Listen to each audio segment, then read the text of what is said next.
İyunun 22'sinde olan hava proqnozu açıqlanıb. Milli Hidrometeorologiya Xidmətinin məlumatına əsasən, Bakıda və Abşeron yarımadasında hava şəraitinin dəyişkən buludlu olacağı, əsasən yağmursuz keçəcəyi gözlənilir. Lakin gündüz havanın qısa müddətə tutulacağı, bəzi şəhər ətrafı ərazilərdə az yağış yağacağı ehtimalı var. Arabir güclənən şimal-qərb küləyi əsəcək. Havanın temperaturu gecə 19-22 dərəcə, gündüz 26-29 dərəcə isti olacaq.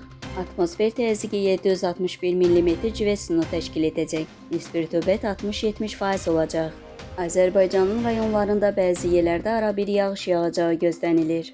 Əsasən dağlıq və dağətəyi rayonlarında qısa müddətli intensiv olacağı, şimşək çaxacağı, dolu düşəcəyi ehtimalı var. Gecə və səhər bəzi dağlıq ərazilərində duman olacaq. Mülayim şərq küləyi əsəcək. Havanın temperaturu gecə 20-25 dərəcə, gündüz 29-33 dərəcə isti. Dağlarda gecə 8-13 dərəcə isti, gündüz 18-23 dərəcə, bəzi yerlərdə 25-28 dərəcə isti olacaq.